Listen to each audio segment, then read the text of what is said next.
warahmatullahi wabarakatuh. Shalom, Om Swastiastu. Namo Buddhaya, salam sejahtera. Salam kebajikan. Kami pun. Perkenalkan, kami dari kelompok 5 RPL Fisika Dasar TPB 5. Halo, nama aku Janaila Efrani, NIM saya 12343.005, saya berasal dari Prodi Teknik Biomedis. Perkenalkan, nama saya Pugar Sampurno dengan NIM 123130020 dari Prodi Teknik Elektro. Halo semuanya, aku Puri Andana Hati Sibero dengan NIM 123430013 dari Prodi Teknik Biomedis. Halo semuanya, perkenalkan nama saya Angel Clarissa Pandiangan dengan NIM 1234315 dari Prodi Teknik Biomedis. Halo semuanya, perkenalkan nama saya Hafizah Norohesa dengan NIM 123430012 dari program studi Teknik Biomedis. Halo semuanya, perkenalkan saya Andrea Mulyadi dari program studi Teknik Elektro dengan NIM 123130012.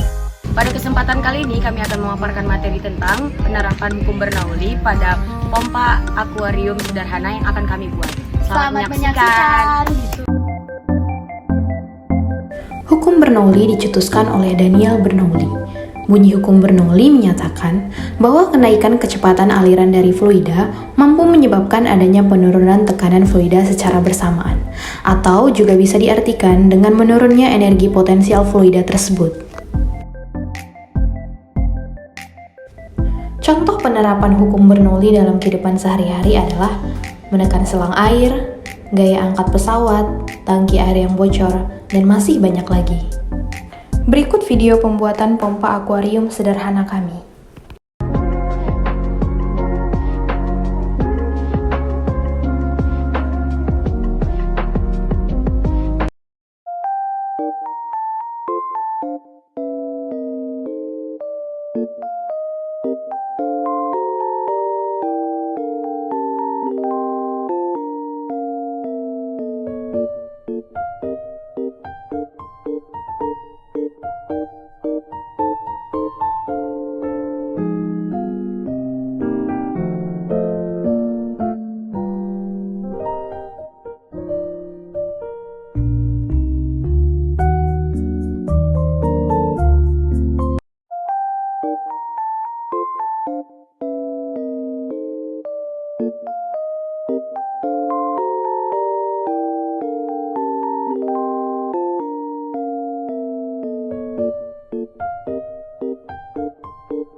Oke, setelah kita buat alatnya, mari kita uji alat yang telah kita buat. Oke, jadi di sini air yang ada di akuarium akan diambil oleh selang yang ada di sini, lalu akan mengalir ke botol ini dan akan naik ke sini, lalu akan keluar lagi dari sedotan yang berada di sini dan terus mengalir secara berkala. Bisa kita lihat ini keluar, ini pun keluar lewat sini.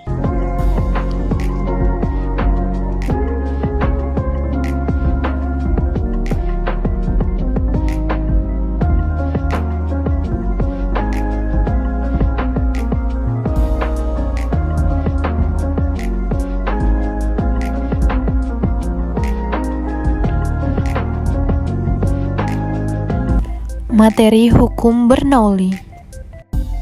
Apa itu hukum Bernoulli? Hukum Bernoulli adalah sebuah prinsip di dalam mekanika fluida yang menyatakan bahwa pada suatu aliran fluida, peningkatan pada kecepatan fluida akan menimbulkan penurunan tekanan pada aliran tersebut. Hukum ini dikenalkan oleh seorang matematikawan Swiss bernama Daniel Bernoulli. Hukum Bernoulli hanya bisa diterapkan pada zat cair mengalir dengan kecepatan yang berbeda-beda melalui sebuah pipa. Rumus persamaan hukum Bernoulli. V1 ditambah setengah rho V1 kuadrat ditambah rho GH 1 sama dengan P2 ditambah setengah rho V2 kuadrat ditambah rho GH2.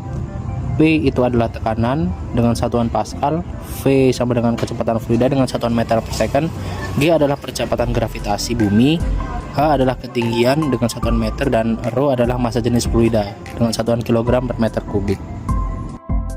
Rumus debit air. Q sama dengan V per T. Rumus debit air dapat dijelaskan sebagai perbandingan volume air yang mengalir dengan waktu yang diperlukan untuk aliran tersebut. Rumus tersebut akan digunakan untuk menentukan debit air yang dihasilkan dari alat pompa akuarium sederhana nantinya. Q adalah kapasitas, V adalah kecepatan fluida, dan T adalah waktu. Keunikan alat pompa akuarium sederhana. Pompa akuarium sederhana dapat menciptakan aliran air yang cukup untuk memenuhi kebutuhan oksigen dan sirkulasi air di dalam akuarium. Selain itu, desain pompa yang berbentuk L seperti ini juga memudahkan siklus pergerakan air dibandingkan alat-alat yang berdesain datar, sehingga bentuk L beroperasi stabil untuk menjaga keseimbangan ekosistem akuarium. Selanjutnya ada kelebihan alat pompa akuarium sederhana. Pompa air sederhana ini dapat menjadi solusi yang efektif untuk memompa air dalam skala kecil, seperti pada akuarium dengan biaya yang terjangkau dan kemudahan dalam perawatannya. Alatnya yang dapat digunakan bahan-bahan bekas yang sering kita temui di sekitar kita, sehingga dapat memanfaatkan prinsip 3R, yaitu reduce, reuse, dan recycle. Kelebihan lainnya adalah bentuknya yang sederhana, tidak mensyaratkan keterampilan teknik tinggi untuk pembuatannya. Pada alat pompa akuarium sederhana ini memiliki kekurangan serta kelemahannya, yang dimana kekurangan alat pompa akuarium sederhana terletak pada bahan yang digunakan. Karena bahan yang digunakan adalah barang bekas, alat akan lebih cepat rusak dan bocor, dan lem yang merekat tidak akan bertahan lama. Hal tersebut sesuai dengan hukum alam, yaitu penguraian. Nah, kelemahan alat pompa akuarium sederhana ini adalah pompa yang dibuat dari botol bekas memiliki keterbatasan dalam daya pompanya, sehingga tidak cocok untuk akuarium yang memerlukan aliran air yang kuat atau untuk ukuran akuarium yang besar. Dikarenakan hanya sedikit volume air yang dapat ditampung pada selang, sehingga sesuai dengan rumus debit, yaitu volume bagi waktu. Kemudian pada slide nomor 8 dijelaskan solusi mengatasi kekurangan pompa air akuarium. Debit air kecil yang dihasilkan dapat diatasi dengan memilih selang dengan diameter yang lebih besar dari sebelumnya dengan menerapkan rumus debit air, yaitu Q sama dengan V per T. Semakin besar volume air yang mengalir, maka debit airnya akan semakin besar. Menggunakan bahan bekas mungkin bisa diatasi dengan mengganti barang baru dengan yang lebih kokoh, serta pemasangan lem yang harus lebih diperhatikan lagi agar tidak terjadi kebocoran. Jika merasa tidak yakin dengan kelebihan pompa yang dibuat dari botol bekas, solusi alternatifnya yaitu menggunakan pompa listrik atau pompa submersible. Namun perlu diingat bahwa solusi alternatif mungkin memiliki biaya dan kompleksitas yang lebih tinggi daripada pompa yang dibuat dari botol bekas. Sekian pemaparan Erbel dari kelompok kami, semoga bermanfaat dan mohon maaf apabila ada kesalahan. Dan kami akhiri. Wassalamualaikum warahmatullahi wabarakatuh.